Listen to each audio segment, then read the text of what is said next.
There's a quiet realization that comes at some point, that much of what disturbs you isn't as random as it feels. Words linger longer than they should. Small moments echo in your mind. Reactions rise before you've had time to think. You try to stay composed. You tell yourself it doesn't matter, but something still gets through. And what unsettles you isn't just the feeling. It's how easily it happens. How something so small can reach so deep. You begin to question what strength actually is. Not the version that looks controlled on the outside, but the kind that holds steady internally. Because suppressing everything doesn't work, ignoring it doesn't work, and reacting to everything only makes it worse, so something doesn't add up. And that's where a deeper truth begins to surface. As Carl Jung put it, "I am not what happened to me, I am what I choose to become." That idea shifts the focus completely. It moves the center of your life away from what happens and toward how you relate to it. And once you see that, even slightly, something changes. You stop looking outward for stability. You start paying attention to how your mind interprets what happens. Not to control everything, but to understand it more clearly. Because real strength isn't about becoming unaffected. It's about becoming aware enough that what happens no longer defines you. You've probably told yourself that what hurts you is what people do. Their words, their actions, their absence when you needed them most. It feels obvious. Someone disrespects you, and anger rises before you can even process it. Someone walks away, and it feels like something inside you has been taken with them. Someone ignores you, and a quiet tension builds, as if your worth has just been measured. These reactions feel automatic, almost built into the situation itself. But if that were completely true, then everyone would react the same way to the same events, and they don't. Some people remain steady in moments that completely shake others. Some hear the same words and feel nothing at all. That difference isn't random. It points to something internal, something most people rarely stop to examine. The moment you begin to notice this, a shift starts to happen. You realize that two people can go through the same situation and walk away with completely different emotional outcomes. One carries it for days, replaying every detail. The other lets it pass almost immediately.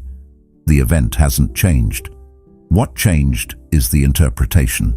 And that's where things become uncomfortable, because it challenges the belief that your emotional state is controlled by the outside world. It suggests something deeper, that what you feel is not just a reaction, but something shaped, something constructed, a meaning assigned so quickly that it feels like reality itself. But meaning is not fixed.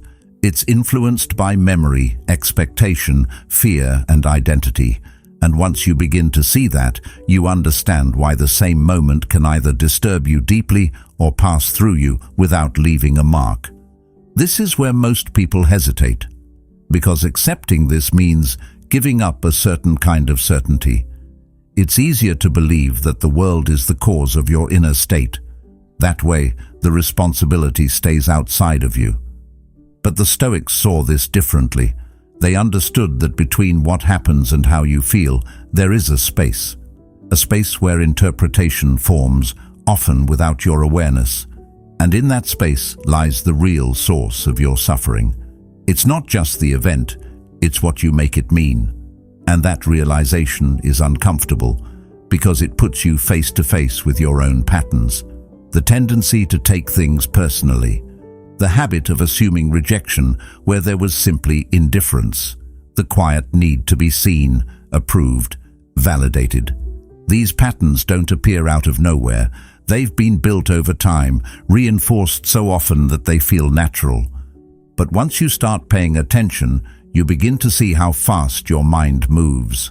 A delayed response becomes rejection. A neutral expression becomes disapproval. A disagreement becomes a personal attack. None of these meanings exist in the event itself, yet they feel real enough to trigger a full emotional response. And that's where the real vulnerability lies, not in what happens, but in how quickly meaning is assigned. Because once meaning is attached, the reaction follows almost instantly, and by the time you notice it, you're already inside it. That's why it feels so hard to control, because you're not just reacting, you're reacting to something that has already been shaped in your mind. As this awareness grows, something begins to shift. You start to see that your first reaction is not the full picture, it's just the first layer. And between that reaction and your response, there is a gap, small but powerful. In that gap, you can begin to separate what actually happened from what you assumed it meant. You can question it, you can slow it down. And sometimes, that's enough to change everything. Not instantly, not perfectly, but enough to weaken the automatic hold these moments have over you. Over time, this changes how you experience things. Situations that once felt overwhelming begin to feel more manageable. Reactions that once felt immediate begin to slow down. You don't stop feeling, but you stop being carried away by what you feel. And that's where a different kind of strength begins to form. Not the kind that resists or suppresses, but the kind that understands. Because when you understand that your experience is shaped by interpretation, you also begin to see that interpretation can be examined, adjusted, refined. You don't eliminate pain, but you reduce the unnecessary layers around it. And the more you practice this, the more something inside you starts to stabilize. Not because the world has changed, but because your relationship to it has. You stop depending on everything going right in order to feel steady. You stop handing over control of your inner state to every external moment. And that's where things begin to shift in a real, noticeable way. You still experience life fully, but it no longer controls you in the same way. If this way of thinking is starting to make sense to you, don't let it stay as just another idea. Stay with it. Keep exploring it. Consider subscribing, not as a habit, but as a conscious step toward understanding yourself more clearly and becoming someone who is no longer easily shaken by what they cannot control. And this is where the deeper shift begins. Not in controlling the world, but in understanding your own mind. Not in avoiding difficult situations, but in seeing them without unnecessary distortion. Because once you reduce the distortion, the intensity of the reaction often follows. And what's left is something quieter, more stable, less reactive. A way of moving through life where you're no longer at the mercy of every external moment, but grounded in a perspective that you've taken the time to understand. Think about how quickly a moment can expand beyond what it actually is. A single comment, a brief tone shift, a look that might not even have been intentional, and somehow it lingers. It follows you into the next hour, the next conversation, sometimes even the next day. On the surface, it seems small, almost insignificant, yet the effect it creates feels anything but small. There's a weight to it, a kind of emotional residue that doesn't match the size of the event itself. And that mismatch is where something important begins to reveal itself. Because if the moment was truly as small as it appeared, it wouldn't stay with you the way it does. Something else is happening beneath it, something that doesn't belong entirely to the present. That something else is rarely obvious in the moment. It doesn't announce itself. It operates quietly, almost automatically, shaping your reaction before you even have time to question it. What you feel seems immediate, direct, justified, but if you slow it down, even slightly, you start to notice that the reaction didn't come from nowhere. It connected to something already there. A memory you didn't consciously recall, an expectation you didn't realize you were holding, a belief about yourself that has been sitting quietly in the background, waiting for confirmation. And when that small moment appears, it doesn't just exist on its own, it activates everything attached to it. This is where the experience begins to shift from reality to interpretation. The comment is no longer just a comment, it becomes a sign of disrespect. The tone is no longer just a tone, it becomes evidence of disapproval. The look is no longer just a look, it becomes a judgment. And once that interpretation forms, the emotional response follows naturally, almost inevitably. But what feels like a direct reaction to reality is actually a reaction to meaning. And meaning, unlike events, is not fixed.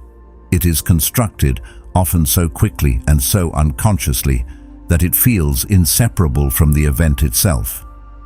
As this process continues, it becomes easier to see why certain moments affect you more than they logically should. It's not because you're overly sensitive or lacking control.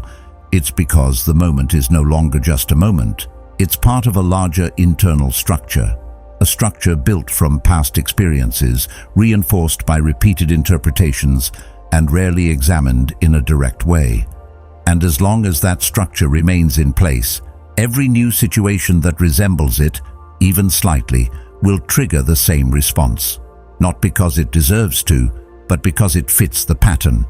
This is where most people unknowingly lose control. Not in the moment itself, but in the automatic meaning they assign to it. They believe they are reacting to what is happening, when in reality, they are reacting to what they think it means. And because that meaning feels so real, so immediate, it rarely gets questioned. It becomes the lens through which everything is seen.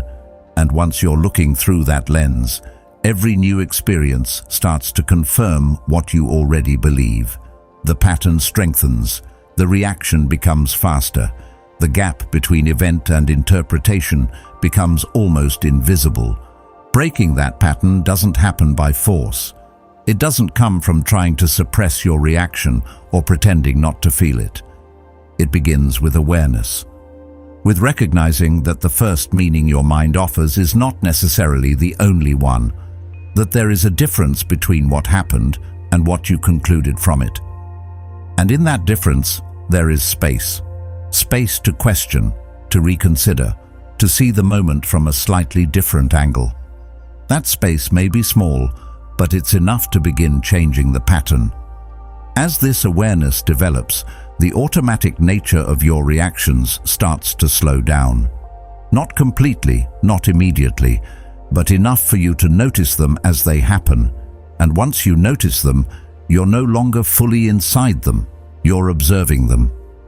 That shift from being the reaction to observing the reaction is where control begins to return. Not control over what happens, but control over how deeply it affects you. This is what gives you the ability to reshape meaning, not by forcing a positive interpretation, but by loosening the grip of the default one, by allowing for the possibility that the situation may not carry the weight you initially assigned to it. And in doing so, the emotional intensity often begins to decrease, not because the situation changed, but because your relationship to it did. As Seneca observed, we suffer more often in imagination than in reality. That line doesn't dismiss real pain. It reveals how much of that pain is shaped by the stories we attach to it.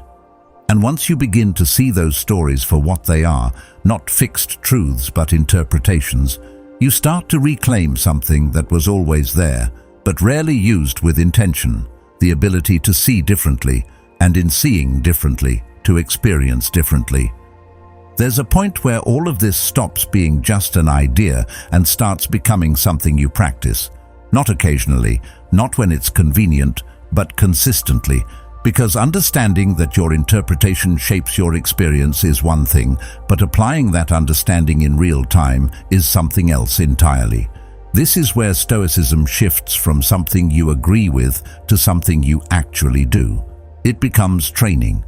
Quiet, internal training that doesn't rely on perfect conditions, but on repetition, on catching yourself in the moment, on noticing when your mind begins to drift into exaggeration, assumption, or distortion, and choosing to bring it back, not forcefully, not aggressively, but deliberately. That distance is where clarity begins. Not the kind of clarity that eliminates emotion, but the kind that prevents emotion from taking over completely. It allows you to see the situation with less distortion, less added meaning, less unnecessary weight. And when you see things more clearly, the emotional intensity often changes on its own. Not because you're trying to reduce it, but because you're no longer amplifying it. The mind tends to intensify what it focuses on, especially when that focus is driven by fear, insecurity, or expectation. But when you shift your focus toward what is actually present, rather than what you assume it means, the intensity begins to settle. But this kind of responsibility is also what creates stability. Because when you realize that your estimate is something you can examine, something you can question, something you can adjust, you stop feeling completely at the mercy of what happens. You begin to see that while you can't control events, you can influence how deeply they affect you. And that influence doesn't come from force. It comes from clarity, from seeing things as they are, not as they immediately feel. The challenge is that clarity is not always comfortable. In many cases, it requires letting go of interpretations that feel familiar, even if they're not accurate. It requires stepping away from patterns of thinking that have been reinforced over time, and that can feel uncertain at first. Because without those patterns, there's a moment where you don't immediately know what to think or how to react. But that moment is not a weakness, it's a space where you're no longer bound by automatic interpretation, where you have the opportunity to respond differently. Most people avoid this space without realizing it. They move quickly from event to reaction, filling the gap with assumptions, judgments, and conclusions that feel solid but haven't been examined. And in doing so, they maintain a sense of certainty, even if that certainty leads to unnecessary suffering. Because uncertainty, even when it opens the door to clarity, can feel uncomfortable. It requires patience. It requires a willingness to not immediately define what something means. But when you begin to stay in that space, even briefly, something changes. You start to see how much of your previous reactions were based on interpretation rather than fact. You start to recognize patterns in your thinking that you didn't notice before. And once you recognize them, they lose some of their automatic power. They don't disappear completely, but they become visible. And what is visible can be worked with. Over time, this becomes a kind of internal discipline, not rigid, not forced, but consistent. A habit of returning to what is actually happening rather than what your mind suggests is happening. A habit of questioning your first interpretation, not to dismiss it, but to understand it more clearly. And in that process, the emotional charge that once felt overwhelming begins to feel more manageable. You don't become unaffected. You become less easily carried away. You still notice what happens. You still feel the impact. But the impact doesn't define your entire state. It doesn't dictate your next thought, your next reaction, your next decision without your awareness. And that awareness is where your stability begins to form. Because when you see clearly, you reduce the space for unnecessary suffering, not by eliminating difficulty, but by removing the layers that amplify it. And those layers are often built from interpretation, from assumption, from the habit of adding meaning before fully understanding what's in front of you. So the practice continues, not as a one-time realization, but as an ongoing process, a return to clarity, again and again. And with each return, the hold that external events have over you becomes slightly weaker. Not because the world has changed, but because the way you see it has. Clarity has a way of stripping things down to what they actually are, and that's exactly why most people resist it. Not consciously, not in a way they would openly admit, but in subtle, almost invisible ways. Because clarity removes illusion, and illusion, even when it creates discomfort, often feels safer than facing something uncertain or unfamiliar. It gives you something to hold on to, even if that something is distorted. It tells you a story that feels consistent, even if it isn't entirely true. And once that story is in place, it becomes easier to navigate the world through it, rather than questioning it every time something challenges it. This dependency doesn't always look obvious. It doesn't always appear as a clear need for approval or validation. Sometimes it's more subtle. It's the need for things to go a certain way in order for you to feel okay. The expectation that others will respond in a way that aligns with your internal standard. The quiet assumption that your environment should match your preferences. And when it doesn't, something inside shifts. Not dramatically at first, but enough to create tension. Enough to pull your attention outward, toward what you cannot control, instead of inward, toward what you can understand. As this pattern continues, it becomes familiar, almost normal. You begin to measure your internal state against external conditions without realizing it. A good interaction lifts you, a negative one lowers you. Silence creates doubt, attention creates relief, and without noticing it, your stability starts to fluctuate based on variables that are outside your influence. This is where vulnerability quietly takes root, not in the events themselves, but in the reliance on them to maintain your sense of balance. The Stoics approached this differently. They didn't try to remove emotion from their experience. They didn't aim to become indifferent in a detached, lifeless way. What they focused on was dependency. They understood that as long as your inner state depends on something external, you are exposed to it, not occasionally, but constantly, because the external world is unpredictable by nature. People change, situations shift, outcomes vary, and if your stability is tied to those changes, then your internal state will change with them. This is why they emphasize the importance of grounding yourself in what is within your control, not as a concept, but as a daily practice, a way of returning your attention to something stable, something consistent, something that doesn't fluctuate based on external behavior. And that doesn't mean ignoring the world or pretending that nothing affects you. It means recognizing where your influence begins and where it ends. It means understanding that while you can experience what happens, you don't have to be defined by it. There is a certain honesty required in this process, because it involves looking at the ways you rely on things outside of yourself, even when that reliance feels justified. It involves noticing how often your mood, your thoughts, your sense of self shifts in response to something external, and that observation can feel uncomfortable at first, not because it reveals something negative, but because it reveals something dependent, something that hasn't been fully examined. But once you begin to see it clearly, the dynamic starts to change. You realize that the instability you've been experiencing isn't coming solely from what happens around you, but from how much weight you've placed on it, from how much authority you've given it over your internal state. And that realization doesn't weaken you. It gives you a point of return, a place to begin shifting your focus back towards something that belongs to you. As Seneca observed, he who depends on himself is the happiest man. That idea isn't about isolation or rejecting connection. It's about reducing unnecessary reliance on things you cannot control. It's about building a kind of internal stability that doesn't collapse when external conditions change. And that stability doesn't come from removing emotion. It comes from understanding it, from seeing where it originates, what it attaches to, and how it moves through you. When you begin to reduce dependency, something subtle shifts. You stop waiting for things to align perfectly in order to feel steady. You stop needing constant reassurance to maintain your sense of self. You still notice what happens. You still care. But the impact doesn't reach as deeply as it once did, because it no longer determines your foundation.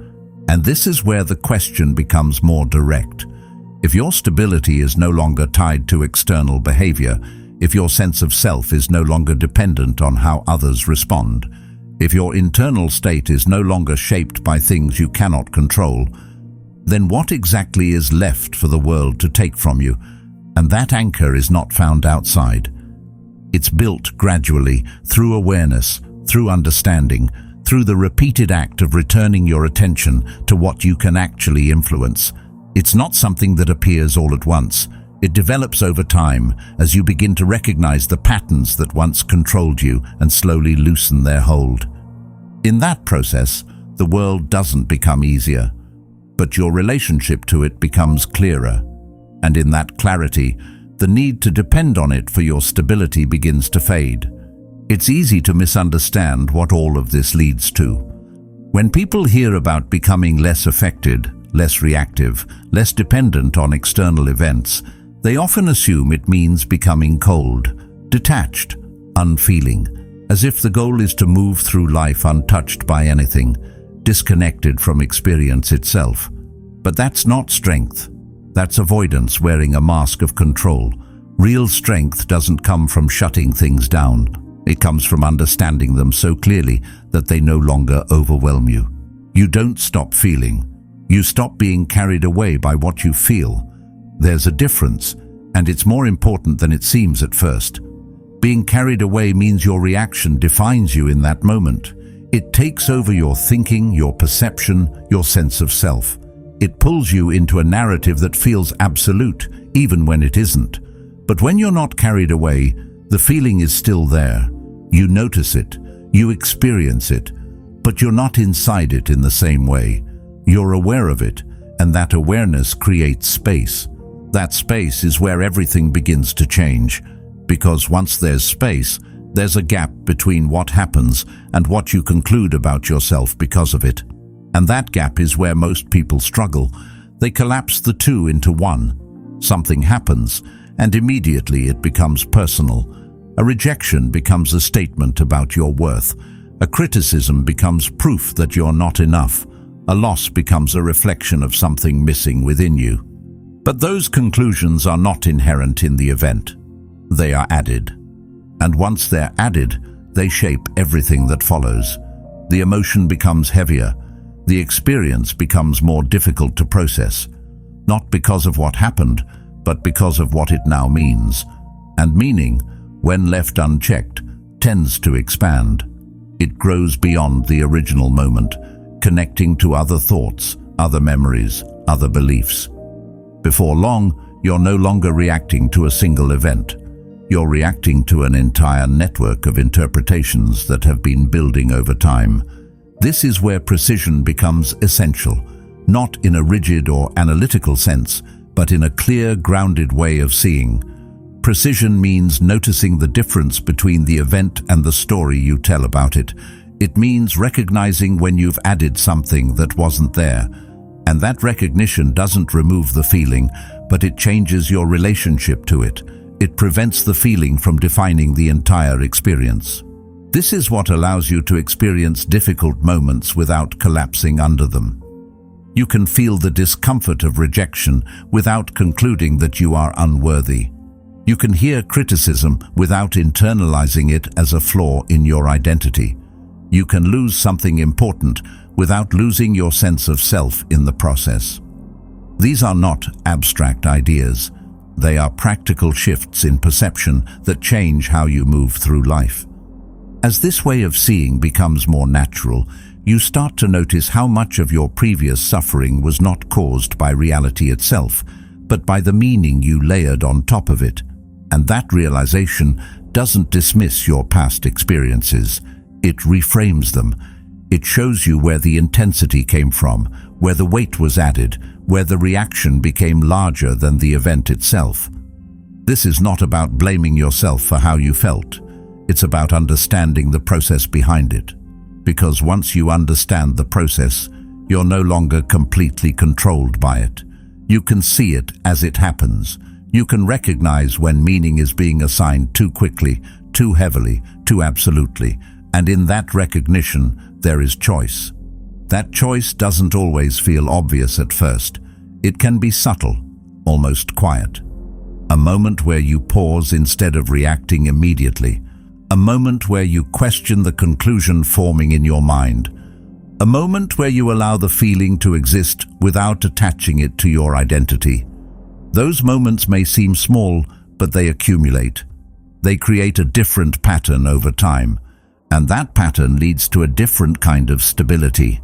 Not the kind that depends on everything going well, but the kind that remains even when things don't. Because your sense of self is no longer tied to every outcome, every interaction, every moment of feedback. It's grounded in something deeper, something that isn't constantly shifting, This is where the idea becomes clearer. Strength is not about eliminating vulnerability. It's about understanding it. It's about knowing where it comes from, how it forms, and how it can be influenced. And once you understand that, vulnerability stops being something that controls you. It becomes something you can work with, something you can observe without being consumed by it. As Carl Jung pointed out, until you make the unconscious conscious, it will direct your life and you will call it fate. That line captures the essence of what's happening here. When you're unaware of how you're assigning meaning, it feels like your reactions are inevitable, like they are simply the result of what happened.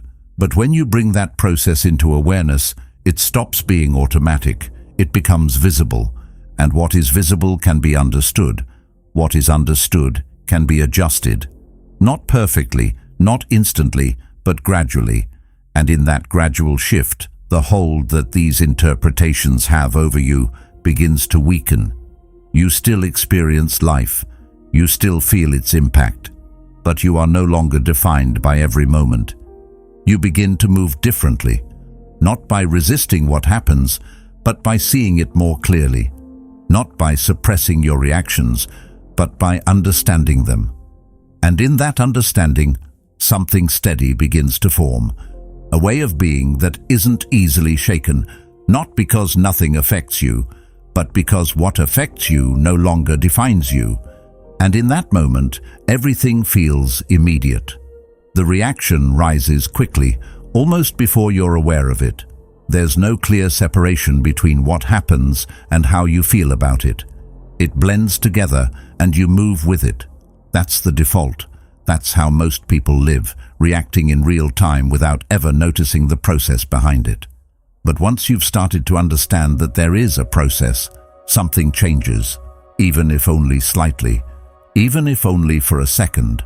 That second matters more than it seems, because within that brief moment, there is an opportunity, not to stop the reaction entirely, but to see it as it begins, to notice the shift instead of being fully inside it. And that noticing creates distance, not a dramatic distance, not something that removes the feeling completely, but enough to observe it, enough to recognize that what you're experiencing is not just the event, but your interpretation forming around it. This is where training becomes real, not in theory, but in practice. The ability to pause, even briefly, before fully committing to a reaction. To ask yourself what is actually happening without immediately accepting the first answer your mind offers.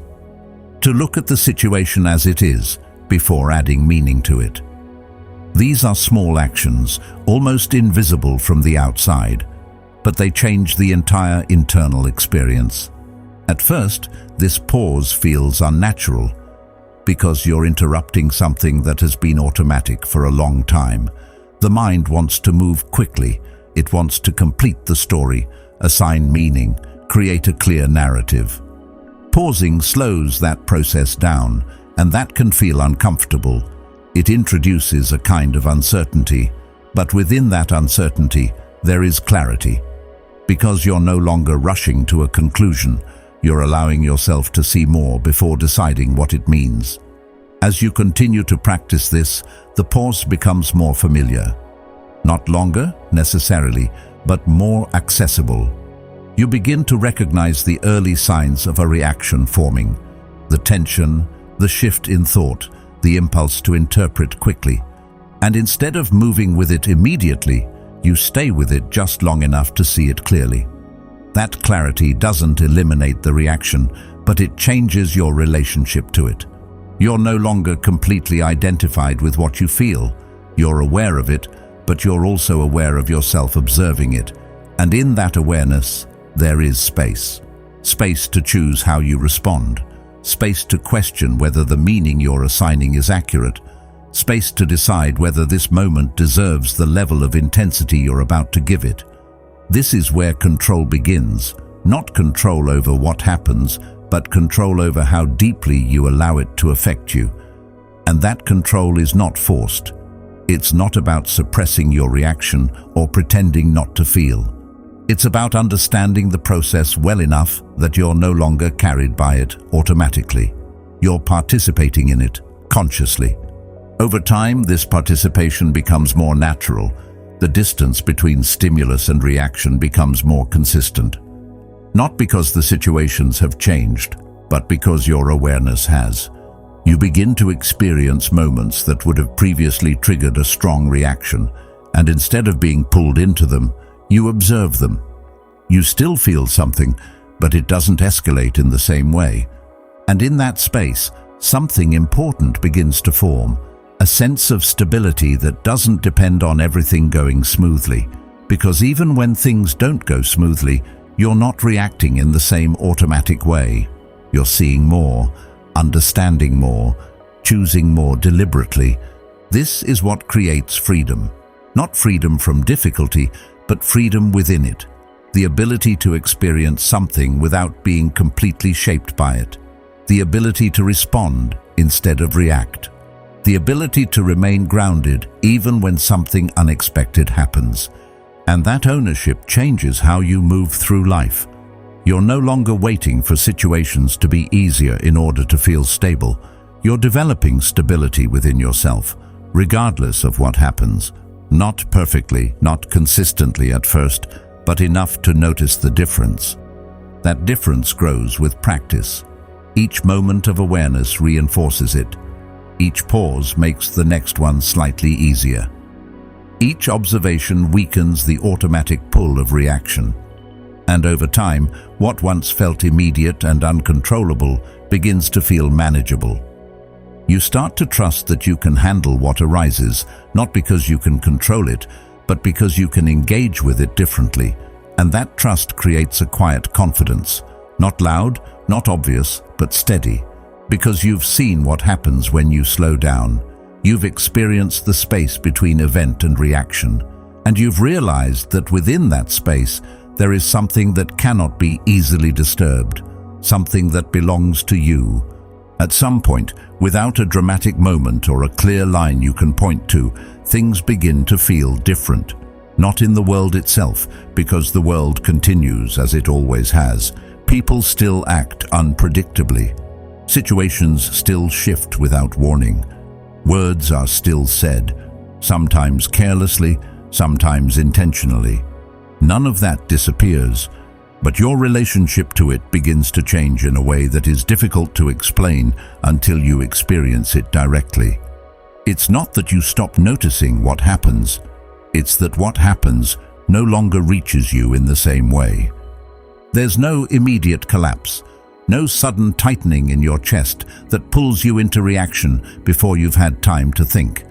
The impulse may still appear, but it doesn't take over. It passes through a space that didn't exist before, a space created by awareness, by practice, by repeatedly choosing to see clearly instead of reacting automatically.